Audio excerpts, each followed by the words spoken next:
नमस्कार. नमस्कार. मी हरिश्चंद्र देहुगावकर. दैनिक राज्य लोकतंत्रच्या राजकारणाचे शुद्धीकरण या कार्यक्रमामध्ये आपणा सर्वांचं स्वागत करतो. हा कार्यक्रम पूर्ण महाराष्ट्रामध्ये एक राजकारणाचं शुद्धीकरण, राजकारण शुद्ध व्हावं, चांगले नेते, चांगले पुढारी देशसेवेसाठी सज्ज व्हावेत आणि त्यांची निर्मिती व्हावी या आशयाने हा संकल्प मनात बांधून हा कार्यक्रम सुरू झाला पूर्ण महाराष्ट्रामध्ये. तर या कार्यक्रमामध्ये आज या ठिकाणी हितगुज करण्यासाठी आपण या ठिकाणी उपस्थित झाला त्याबद्दल चॅनलच्या वतीने मी स्वतः आपलं या ठिकाणी स्वागत करतो. आणि पहिला प्रश्न आपल्याला आपल्या प्रभागाचाच आहे की काय आपल्या प्रभागातल्या समस्या आहे हे आपण सांगावं. त्या अगोदर आपली ओळख. सर्वांना नमस्कार. मी विजय ढोणे, संस्थापक अध्यक्ष वनवर्धिनी फाउंडेशन पुणे. सर्वप्रथम दैनिक राज्य लोकतंत्र या वृत्तपत्रास आमच्या संस्थेच्या वतीने सहर्ष हार्दिक स्वागत. गेले 6 वर्षापासून सर आपण मराठवाड्यात दैनिक लोकतंत्रच्या माध्यमातून काम करताय. आपण नव्यानेच पुणे पिंपरी चिंचवडमध्ये काम करू पाहताय. आमच्या संस्थेच्या वतीने आपणास शुभेच्छा. धन्यवाद. काय समस्या आहे आपल्या प्रभागातून? पहिली समस्या काय, एक हायलाइट पॉइंट सांगा. सर, हा प्रभाग क्रमांक 8 औंध बोपोडी, आपण जेथून बसलोय तिथून सुरू होऊन हा प्रभाग म्हणजे साधारणतः कस्तुरबा इंदिरा वसाहतपर्यंत आहे. एकूण लोकसंख्या 89,000 आहे.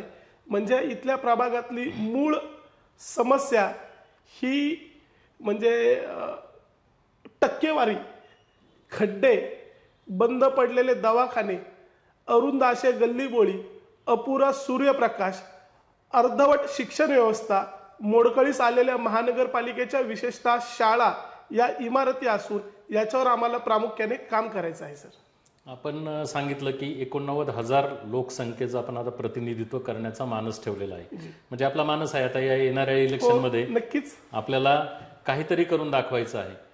मग आतापर्यंत एवढा मोठा स्लम एरिया, याच्यासाठी तुम्ही काय स्वप्न पाहिलीत का जेणेकरून यांनी कुठं चांगली पक्की घरं झाली पाहिजेत, यांना चांगल्या प्रकारचं आरोग्य, चांगल्या प्रकारची घरं, स्वच्छ पाणी हे मिळालं पाहिजे. अजूनही तुम्हाला असं वाटतं की सर्व सुविधा पूर्ण झाल्यात? सर, मी तुम्हाला सांगू इच्छितो, मोदी साहेब पहिल्यांदा 2014ला जेव्हा भारताचे प्रधानमंत्री म्हणून पुण्यामध्ये आले, त्यांनी सर्वात अगोदर डॉक्टर बाबासाहेब आंबेडकर वसाहत औंध DP रोड या ठिकाणी पहिला SRAचा पायलट प्रोजेक्ट म्हणून त्यांनी त्या ठिकाणी त्याचं भूमिपूजन केलं. आज आपण या ठिकाणी पाहू शकतो 11 वर्ष झाली त्या ठिकाणी ॲग्रीमेंट झाले, अनेक लोकांना घरं द्यायचं आश्वासन झालं, अनेक तथाकथित पुढाऱ्यांनी त्यात आपले हात धुवून घेतले, कार्यकर्त्यांना त्यातून लालू लांछन देऊन त्यांना त्यांची घरं भरली. पण एकही आपल्याकडे SRAचा प्रोजेक्ट पूर्ण होऊन तो पूर्ण झाला नाही. प्रोजेक्ट करायचा किंवा नाही हा दुय्यम प्रश्न, पण प्रोजेक्ट करायचा म्हणून आपण लोकांना आश्वासनं दिली, बोळवण केली आणि तो प्रोजेक्ट होऊ शकला नाही. ही तर खरी भ्रष्टाचाराची पाळमुळे, ही तर सुरुवात आहे. म्हणजे तिथं प्रोजेक्ट करायचा म्हणून ड्रेनेज लाईनला आपण बजेट देऊ शकत नाही आणि ते तिथं डॉक्टर बाबासाहेब आंबेडकर पुतळा आहे, त्याला महापालिका दरवर्षी विद्युत रोषणाईला बजेट देते आणि पण तो पण बजेट आपण खर्च करत नाही का, तर तिथं प्रोजेक्ट होणार आहे, आपण पैसे खर्च करायचे नाही आणि तिथली टेंडर अक्षरशः खाल्ली जातात. हो सर, कागदपत्र आमच्याकडे त्याचं ऑन रेकॉर्ड आहे. सर, आम्ही जे बोलतो ते वर्करनी बोलत नाही. आपण खुली चर्चा ठेवावी सर, मला वाटतं या ठिकाणी. आपण चर्चा खुली ठेवू, पण एक प्रश्न दुसरा आहे की प्रभाग क्रमांक 8 इथला एक सर्वेसर्वा आणि एक चांगला नेता म्हणून जरा वेळा असं समजा का तुम्ही एक सर्वसामान्य मतदार आहात, त्या मतदाराने काय अपेक्षा ठेवली पाहिजे का माझ्या मनातला प्रभाग क्रमांक 8 मधला नेता असा असावा, काय तुम्ही एक मतदार म्हणून काय अपेक्षा ठेवाल किंवा तुमचा आयडियल हिरो कसा असेल? सर्वप्रथम मी प्रभाग क्रमांक 8 मधला जो नेता आहे, जो कोणी नगरसेवक असणार आहे, त्याचं कमीत कमी मुळात शिक्षण हे 12वी झालेलं असलं पाहिजे. बरं, तर त्याला महापालिकेत MB काय, GB काय किंवा महापालिकेची 12वी झालेल्या म्हणजे विद्यार्थ्याला म्हणूयात किंवा काय नगरसेवकाला कळेल का हे सर्व? कमीत कमी त्याला महापालिकेतला मुंबई महानगरपालिका अधिनियम कायदा काय तो तरी वाचता आला पाहिजे. सुरुवात अशी आहे ना, म्हणजे त्याला आपण महापालिकेत जातोय, बिल्डरसाठी NOC देतोय, बिल्डरसाठी स्मशानभूमीतला रस्ता देतोय किंवा एखाद्या बिल्डरनी अनधिकृत केबल टाकली त्याला सँक्शन करायला आपण अधिकाऱ्यांवर दबाव आणतो, ही नगरसेवकांची कामं नाहीयेत. ही झाली शिक्षणाबद्दलची तुमची अट. अजून काय तुम्ही आयडियोलॉजी, एक आयडियल हिरो म्हणून अजून काय क्रायटेरिया लावाल? परस्त्री आपल्या माते समान असते. आपण परस्त्रीकडे नेहमी चांगल्या नजरेने पाहिलं पाहिजे. आपल्या वॉर्डातल्या महिलाचं सक्षमीकरण झालं पाहिजे, त्यांचं खच्चीकरण झालं नाही पाहिजे. एखादी महिला आपल्याकडे मदतीला आली तर तिने आपल्याकडे भाऊ या दृष्टिकोनातूनच पाहिलं पाहिजे. ती महिला निघून जाताना आपल्या हाताची बोटं न मोडता गेली पाहिजे, म्हणजे तो एक आदर्श पुरुष राहील ना. पुरुष कसा असला पाहिजे? मला याच्यामध्ये असा एक खोचक प्रश्न असा आहे साहेब, की राजकारण, चारित्र्य आणि एकूण तुमचं काम, हा त्रिकोण कसा पूर्ण केला पाहिजे आत्ताच्या पुढाऱ्यांनी? अगदी बरोबर आहे ना सर, की आपल्या प्रत्येकाला पाठीपोटी मुलगी असते, सून असते. म्हणजे मी फार लहान तोंडी मोठा घास घ्यायचा प्रयत्न करतो, पण मी जे बोलतो ते ऑन रेकॉर्ड बोलतो. म्हणजे हे जे तथाकथित पुढारी आहेत, मी कोणाचं नाव घेऊन टीका करणार एवढा काय मी मोठा नाहीये, पण स्त्रीला तिच्या काही ज्या काही शासकीय योजना आहेत, ज्या सरकारी योजना आहेत, त्या आपल्या योजना आहेत म्हणून न दाखवता, फसवेगिरी न करता त्या स्त्रीपर्यंत तिचा खरंच लाभ भेटला पाहिजे. महिला सक्षमीकरण झालं पाहिजे. डॉक्टर बाबासाहेब आंबेडकरांनी महिलांसाठी सक्षमीकरण कोड बिल आणले. तर हा जी महिला सक्षमीकरण म्हणताय, महिला सबलीकरण आता कितीतरी वर्षापासून सुरू आहे, कुठं अडकलंय सगळं? घोडं कुठं, गंगेत कुठं नातंय? हा तर अजेंडा आहे ना, की जे शिकलेत, सवरलेत हे राजकारणी हे प्रस्थापित झाले पाहिजे ना. जर आपल्याला महिला सक्षमीकरणासाठीचं जर बजेट, महिलांबद्दलचं एक चांगलं मत तुमच्याकडनं मिळालं. अजून तुम्ही काय एक आयडियल हिरो म्हणून काय तुमची मतप्रणाली काय असेल? कसा असावा प्रभाग 8चा नेता, या विषयावरती आपण बोलतो. प्रभाग क्रमांक 8चा नेता जो चाळीत राहतोय, 5 वर्षानंतर सुद्धा तो चाळीतच राहिला पाहिजे.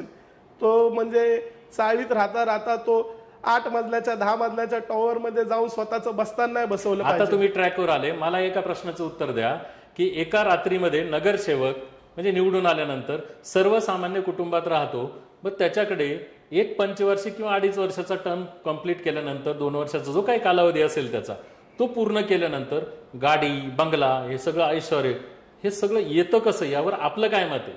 सर, ही नगरसेवक होणे म्हणजे अनेक कार्यकर्त्यांना ही सोन्याची छडी वाटते, जादूची कांडी वाटते, की जी फिरवली की त्याच्यातून आर्थिक मलई मिळते. बोपडीतील हा मतदार सुज्ञ, पण तो केव्हा निवडणूक झाल्यानंतर तो कसा झोपतो काय माहिती. आपल्याकडे कोण आवाजच उठवायला मागत नाही. टेंडर खाल्लं, समजा सर मी तुम्हाला उदाहरण देतो एक जनरली, 20 लाखाचं टेंडर आहे ड्रेनेज लाईन टाकायचं, ते जातं 20% बिलो, म्हणजे 16 लाखाचं टेंडर. त्यात काय अनामत रक्कम असते, काही कार्यकर्त्यांना थोडं होतं, म्हणजे अक्षरशः ते टेंडर फक्त नावानिशी होतं, अधिकारी मॅनेज होतात आणि नगरसेवक एक टेंडरच्या मागे 10-12 लाख रुपये खातो. हे सर वस्तुस्थिती आहे सर. आणि मी पुन्हा एकदा छाती टोकपणे डंके की चोटवर सांगतो सर, मी वर्बली तोंडी बोलत नाही. माझ्याकडे एक आहे, बाप दाखव नाही तर श्राद्ध घाल, यातला मी एक पोरगे. तुम्ही मला विचारावं, मी टेंडर जाहिरातीनुसार, निविदेनुसार सर तुम्हाला दाखवेल की कुठल्या कामासाठी तुम्ही टेंडर टाकले. तुमच्या मनातला नेता हा करप्शन मुक्त असावा या साहजिक आहे सर. अजून काय क्रायटेरिया? सर, मोदी साहेबांची संकल्पना आहे ना, खाऊंगा ना खाणे दूंगा, त्या तत्व प्रणालीनुसार आपण जगलं पाहिजे, वागलं पाहिजे, आचरणात आणलं पाहिजे सर. तर एक काय असतं, बेसिक अन्न, वस्त्र, निवार, या पलीकडे माणसाला मूलभूत गरजा काय लागतात सर, या जरी पुरे झाले तर भरपूर आहे ना. आपण विकास हा कुठल्या पैशातून करतो? जनतेने कर रूपी भरलेल्या पैशातून आपला तो निधी मिळतो, आपण त्याचा विकास करतो. म्हणजे तो पैसा कोणाचा? जनतेच्या टॅक्सचा आहे.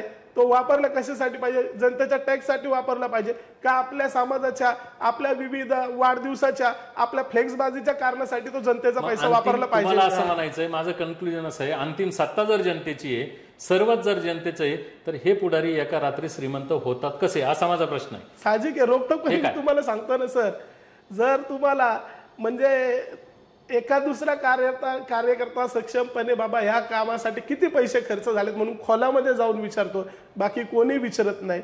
मोठमोठ्या अधिकाऱ्यांना, मोठमोठ्या अभियंत्यांना त्यांना हाताशी धरायचं, टेंडर कापायचे आणि ती पैसे मिळवायचे. ह्याच्यातून मोठी मालई म्हणजे यांच्या बाप जाद्यांनी कधी बघितली नसेल झोपड्यात राहताना, त्यांना ती मिळते ना. आणि त्याच्यातून ते रंकाचा राजा होतो, पण राजाचा रंक व्हायला पण साहेब वेळ लागत नाही. ही लोकशाही आहे. डॉक्टर बाबासाहेब आंबेडकरांनी लिहून दिलेल्या संविधानावर चालणार हे राज्य आहे. आपण आता संविधानाबद्दल एक वाक्य बोललात, छान आहे आपली संकल्पना. खरंच संविधानानुसार देश आता चाललाय असं वाटतं का तुम्हाला? मी एकंदरीत देशाचं तर सांगत नाही, पण आमच्याकडे संविधानाचा पण एक इव्हेंट केला जातो. म्हणजे 26 नोव्हेंबर 1949ला जेव्हा डॉक्टर बाबासाहेब आंबेडकरांनी संविधान लोकांना बहाल केलं, त्याच्यानंतर भारत देश हा संविधानात चालत आला.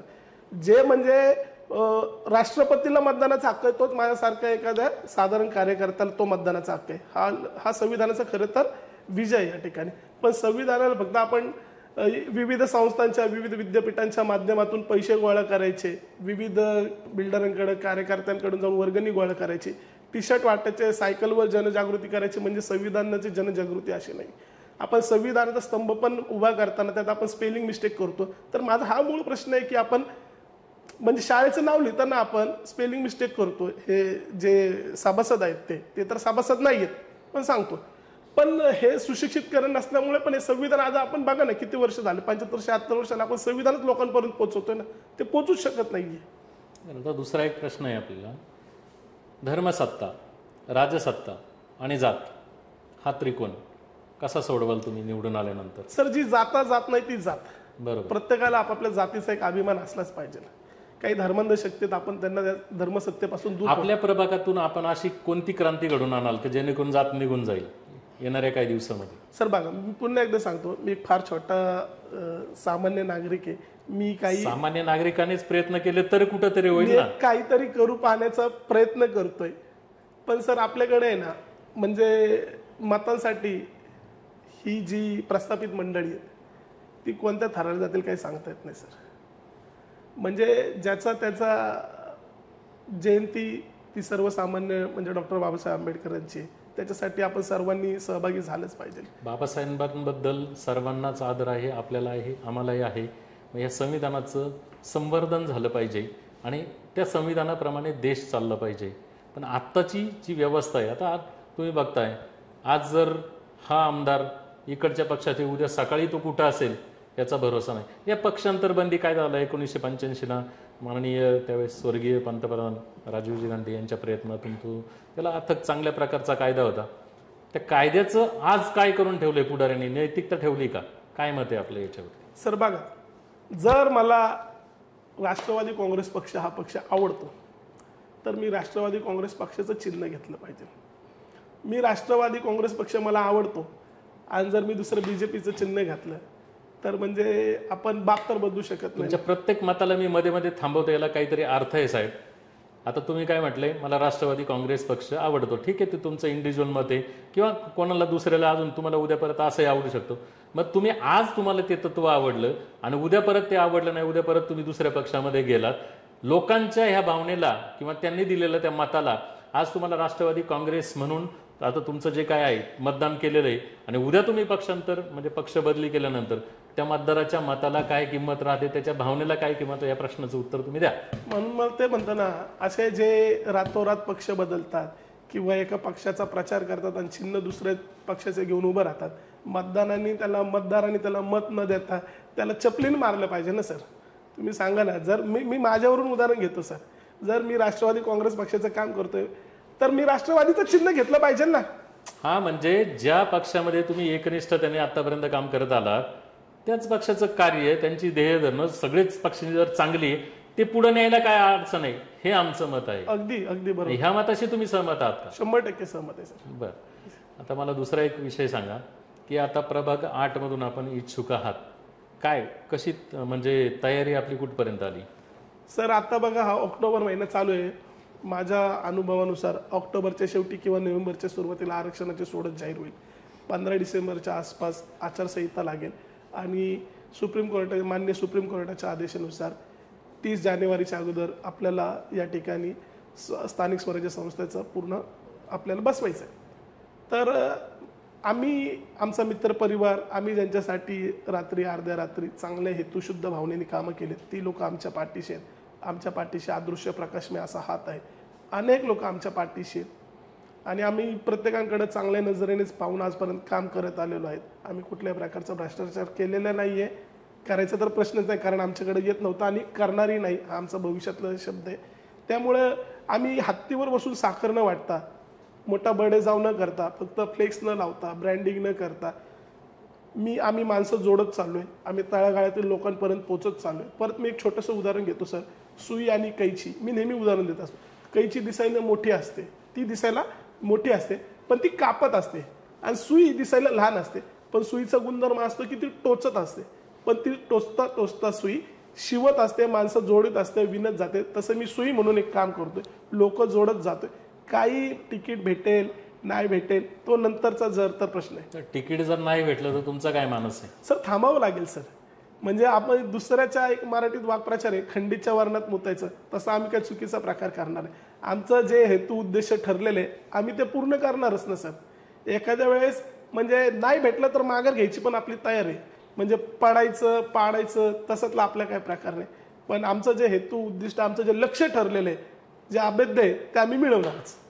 बरं, तर सर्वात महत्त्वाचं म्हणजे हे जे काय महाराष्ट्रामध्ये राजकीय खलबत्त सुरू आहे, आता हे काय मतचोरी वगैरे ह्या सगळ्या गोष्टी घडतात आहे, ह्या सर्व गोष्टी आता येणाऱ्या इलेक्शनवरती, आता हे इलेक्शन जे आहे ते अगोदर खरं तर व्हायला, म्हणजे तारीख डिक्लेअर व्हायला पाहिजे होती, सर्व व्यवस्था लागायला पाहिजे, ती लागली जात नाही. अजूनही ते पुढे पुढे जात आहे. हे पुढं जाण्याला, हे इलेक्शन पुढे जाण्याला काय कारण आहेत, काय सांगाल? आता हे इलेक्शन पुढे जायला sir, election commission of India ही वेगळी यंत्रणा, वेगळी संस्था आहे. त्यांच्यात अगोदर, आता सगळ्यात अगोदर बिहारसारख्या मोठ्या राज्याच्या निवडणूक आहेत. त्याच्यानंतर त्यांनी अगोदर ग्रामपंचायत, जिल्हा परिषद, नगरपालिका आणि मग महानगरपालिका, ग्रामपंचायत तर होऊन गेलेत. अशा पद्धतीने त्यांचा निवडणुकीचा जो काही प्रोटोकॉल असेल. पण तुमचं मत अगदी बरोबर आहे की आपण म्हणजे जे आपण टार्गेट डेट सेट केले होते त्याच्या आपण महिना दीड महिना मागे आहोत.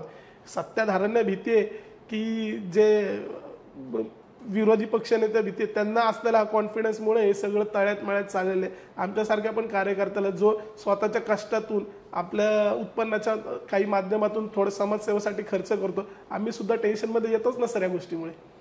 पण कुठेतरी असं नाही की कायद्याच्या चौकटीच्या बाहेर ही लोक वागताना किंवा करताना दिसतात किंवा काहीतरी वेगळंच घडताना दिसतंय? कारण असं कधीच झालं नाही, एवढ्या लांबणीवर कधी इलेक्शन पडलं नाही किंवा असं पुढे पुढे जाताना कधी दिसलं नाही. तर हे आत्ताच का घडतंय? सर मी पूर्वी लहानपणापासून, आम्ही खडकी कॅन्टोन्मेंट बोर्ड आमच्या अगदी शेजारी होतं आहे. म्हणजे ते आता महानगरपालिकेत तर या निवडणुकीत येणार नाही पण पुढच्या निवडणुकीत येणार आहे. तिथे 3 वर्ष 4 वर्ष प्रशासक म्हणून खडकी कॅन्टोन्मेंट बोर्डातील माजी सभासदांपैकी एक उपाध्यक्ष म्हणून निवडून घ्यायचे आणि ते कारभार सीयूंच्या बरोबरीने हाकायचे. पण काहीतरी एखादी वेगळी क्रांती घडायची अशी काही नशिबात असत म्हणून 3.5 वर्ष झाले निवडणुकाने, 3.25 वर्ष झाले. आता जे जे पहिलं फिक्स समजायचे मी म्हणजे मीच, कधी निवडणुका थांबून निवडून, आता त्यांच्या पायाखालची जमीन घसरलेली आहे. ते कोणाच्या म्हणजे जे मैतीला जात नव्हते ते मैतीला जाऊन लाकडं रचायला लागले. जे लोकांचं लग्न झालं म्हणजे ती नवरी नांदायला गेली तरी ते त्या हॉलमध्येच थांबायला लागले. तेवढ्या लोकांचे ते पाय धरायचा प्रयत्न करायला लागले. असा काहीतरी एक दैवी संकेत असेल म्हणून या निवडणुका लांबली पडण्यास असं माझ्यासारख्या कार्यकर्त्याला वाटतं सर. अजून एक वेगळा प्रश्न आहे की तुम्ही यावेळेस इलेक्शनमध्ये रिंगणामध्ये येता, जनतेला, ह्या भोळ्याभाट्या जनतेला तुम्ही काय करता? आश्वासनं देता, याव करेंगे त्याव करेंगे, आता कुछ नाही करेंगे हे सूत्र पूर्वी मागं पडत चाललेलं आहे. पण आश्वासनं देता आणि ते पाळत नाहीत. तुम्ही ज्या बेसवरती निवडून येता तो बेस तुम्ही ग्राह्य धरून मतं मिळवता आणि सत्तेवर आल्यानंतर तोच इथिक्स तुम्ही धुळीला मिळवता, पायाखाली तुडवता. याच्यावर तुम्ही काय म्हणाल सर? कारण हे बघा, तुम्ही कॅमेऱ्यात बोलताय आज, तुम्हाला जनतेच्या प्रश्नाला उमेदवार म्हणून निवडून आल्यानंतर तुम्हाला हे पाळायचंय म्हणून आज आमच्याकडे तुमचं रेकॉर्डेड फुटेज आवश्यक आहे. सर हे आजपर्यंत चालत आलेला इतिहास होता, हा मोनोपॉली होतोय. पण जर आम्ही नवीन निवडून आलो तर आम्ही एक नवीन पायंडा म्हणजे एक नवीन प्रिन्सिपल लोकांसमोर मांडू. ते म्हणजे कसं, आम्ही कामं सुचवायची नाही, जनतेने कामं सुचवायची. जी टेंडर प्रोसेस होईल आम्ही कधी कोणत्या ठेकेदारासोबत रिंग करणार नाही. रिंग करणे म्हणजे मी तुम्हाला थोडं खोलात जाऊन सांगतो. आपले 4-5 मित्र 4-5 जणांनी टेंडर भरायचे आणि जो सभासदांचा जवळ असतो त्याला ते टेंडर मिळतं. त्याच्यातूनच ही सगळी मलाई खाबोगिरी म्हणजे चमकोगिरी होत असते. आणि आम्हाला काय मोठे फ्लेक्स लावून मी किती मोठा आहे दाखवायचं नाही. त्यामुळे आमचा कार्यालयीन खर्च पण कमी आहे. आमचा कार्यालयीन खर्च म्हणजे जनता दरबार, जनता गॅरेज असणार, आमच्या कार्यालयाला शटर असणार नाही. म्हणजे कोणी येऊ कोणी बसो आपली कामं करू. आम्ही काहीतरी वेगळं युनिक करणं म्हणजे राजा काही बेटा राजा नाही होगा, ऋतिक रोशनचा एक पिक्चर आहे, ते काहीतरी म्हणतो ना, जिसमें एबिलिटी होगा वही राजा होगा. तसं जर झालं तर नक्कीच आमूलाग्र बदल घडेल. म्हणजे कोणाला वाटत होतं, मी नाव घेऊन सांगतो की अरविंदजी केजरीवाल मुख्यमंत्री होतील, एकदा सोडून दोनदा, तेव्हा ते प्रस्थापितांच्या छाताडावरती पाय ठेवून मुख्यमंत्री झाले ना सर. म्हणजे लोकांनी जर ठरवलं, माइंडसेट केलं, तर सामान्य आपसूक नागरिक नगरसेवक होऊ शकतो. की जे पारंपरिक जे घरचे मोठे धनाढ्य श्रीमंत आहे त्यांनीच नगरसेवक असं कुठं लिहिलंय का? म्हणजे चळवळ म्हणजे काय, स्वतः गरीब असताना म्हणजे लोकांसाठी लढता लढता स्वतः श्रीमंत मोठा आमिर होणं म्हणजे ही चळवळ, ही संकल्पना नाही ना सर. चळवळीत अनेक लोक आहेत, म्हणजे वसंतदादा साळवे सारखे पुण्यातले लोक आजही PMTने प्रवास करतात. आमच्यासारखे कार्यकर्ते त्यांना 200-500 रुपये एखाद्या कार्यक्रमाला आल्यावर मदत करतात, तेव्हा ते त्यांचं चरितार्थ चालवतात. त्यांनी समाजासाठी स्वतः वाहून घेतलंय. ते शिक्षण मंडळ सदस्य होते सर. त्यांनी जर ठरवलं असतं तर त्यांचा पण मोठा टुमदार बंगला झाला असता, मोठ्या गाड्या झाल्या असत्या, मोठ्या कंपनीत ते भागीदार होऊ शकले असते. पण त्यांनी चळवळ कधी विकली नाही आणि माझ्यासारख्या कार्यकर्त्याचा हाच प्रामाणिक प्रयत्न राहील. माझे चुलते कालकथित दुर्योधन धोने हे पुण्यातले पॅन्थर होते. रामदास आठवले साहेब आमच्या घरी येऊन थांबायचे, तेव्हा इथले नेते रामदास आठवले साहेबांची शबनम बॅग घरायला आमच्या घराच्या बाहेर थांबायचे. म्हणजे पुणे शहरात जेव्हा रामदास आठवले साहेब सामाजिक न्याय राज्यमंत्री असताना कार्यकर्त्यांसाठी ट्रकचं वाटप झालं, तेव्हा पुणे शहरातला पहिला ट्रक आमच्या ढोणे घराण्यामध्ये आला होता. पण आम्ही आहोत तिथं जमिनीवरच आहोत ना. आम्ही चळवळ विकली नाही किंवा चळवळीचं भांडवल करून आम्ही टुमदार बांगल्यामध्ये गेलो नाही, कुठं पार्टनरशिप केली नाही सर. मी म्हणजे आता ऑन रेकॉर्ड बोलतोय, पण मी तोंडी कधी बोलत नाही सर. म्हणजे यांनी कोणत्या हॉटेलमध्ये गेलेलं इंटर आहे, म्हणजे माझ्याकडे सगळे आहे सर. माझ्याकडे डॉन पिक्चरची CD आहे सर. मी नक्की ते दाखवेल तुम्हाला. प्रभाग 8च्या गरिबांच्या डोळ्यातले अश्रू तुम्ही उद्या इलेक्शनमध्ये निवडून आल्यानंतर कसे पुसणार आहात? सर सगळ्यात महत्त्वाचा माणसाचा जिव्हाळ्याचा प्रश्न असतो आरोग्याचा, सगळ्यात महत्त्वाचा. आता भले मोठमोठ्या शासकीय योजना असतील, आभा योजना असेल, शहरी गरीब योजना असेल, PMAY असेल, महात्मा फुले जन आरोग्य योजना असेल, तर याच्यामध्ये आपल्याकडे 2 दवाखाने जे बंद अवस्थेत आहे. तिसरा दवाखाना औंधमध्ये एम्स, त्या दवाखान्यात व्हेंटिलेटर, तो दवाखान्यात स्वतः व्हेंटिलेटरवर. माझा सगळ्यात महत्त्वाचा पहिला प्रश्न असेल की आपल्याकडे दवाखाने सुस्पष्ट असले तर ठीक आहे. कशाला कोणाला जर अटॅक आलं तर इथनं संचेतीला जावं लागेल किंवा इथनं DY पाटीलला जावं लागेल, YCMला जावं लागेल. या 4-5 किलोमीटरच्या रेडिएशनमध्ये आपण दवाखाने एकदम सुज्ज मोठे करू, म्हणजे नागरिकांच्या आरोग्याचा प्रश्न. दवाखाने मोठे करू हे तुमचं मत प्रांजळ आहे, स्वच्छ आहे, चांगलं आहे. म्हणजे दवाखान्यातच जायला लागणार नाही, याच्यासाठी तुम्ही काय कराल? सगळ्यात महत्त्वाचं, आपल्या इथे पूर्वी गटर लाईन होती, ती बंद झाली. म्हणजे तेव्हाच्या नगरसेवकांना, सभासदांना आपल्याला धन्यवाद मानावं लागेल. पण बोपडीत सगळ्यात मोठा प्रश्न हा कचऱ्याचा आहे. म्हणजे जिथं लोक राहतात तिथून 20 मीटरवर कचऱ्याचं एवढं मोठं साम्राज्य आहे ना. म्हणजे प्रत्येक चौकाला जसं नाव आहे तसं त्या कचरा चौक असं द्यावं लागेल. सर्वे नंबर 25च्या कचरा चौकापाशी थांबले, या कामानीच्या कचऱ्यापाशी थांबले. कचऱ्यावरती आपल्याला काम करावं लागेल. इथल्या ज्या वेगवेगळ्या संस्था आहेत, स्वच्छ असेल किंवा वेगवेगळ्या संस्था, त्यांना कॉन्फिडन्समध्ये घेऊन कचऱ्याचं निर्मूलीकरण झालं तर लोकांच्या जीवाचा, आरोग्याचा प्रश्न मिटेल. म्हणजे जेणेकरून लोक दवाखान्यात जाणार नाही. बरं, राहिला प्रश्न आपल्याकडे, आपण स्मार्ट सिटीच्या माध्यमातून नुसते फुटपाथ तयार केलेत. आपण त्या फुटपाथवर ओपन जिम तयार करू शकतो.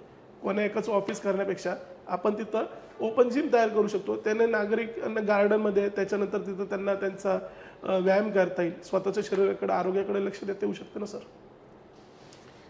आपण या कार्यक्रमांमध्ये सहभागी झालात आणि चांगल्या प्रकारची म्हणजे मतं आपली आहेत. निश्चितच जर उद्या तुम्ही हे इलेक्शन जिंकावं हे आमच्याही तुम्हाला शुभेच्छा राहतील. आणि हेच विचार तुम्ही सदैव अखंडपणे जनतेसाठी ठेवावेत. अशाच विचाराने आपण राजकारणाचं शुद्धीकरण करावं, आपल्यापासून त्याची सुरुवात करावी. म्हणूनच हा प्रोग्राम आपल्या दारापर्यंत आला. आपण चॅनलशी हितगुज केलं आणि चांगली मतप्रणाली या देशाच्या विकासासाठी मांडलीत. त्याबद्दल दैनिक राज्य लोकतंत्रतर्फे आणि एकूण परिवारातर्फे आणि सर्व ज्यांच्या मनात राजकारणाचे शुद्धीकरण ही भाव आहे त्यांच्या सर्वांतर्फे आपल्याला शुभेच्छा देतो. आणि आपल्याला हा अमूल्य वेळ खर्च करून या ठिकाणी जी मुलाखत दिली त्याबद्दल आम्ही आपले आभार मानतो. जय हिंद.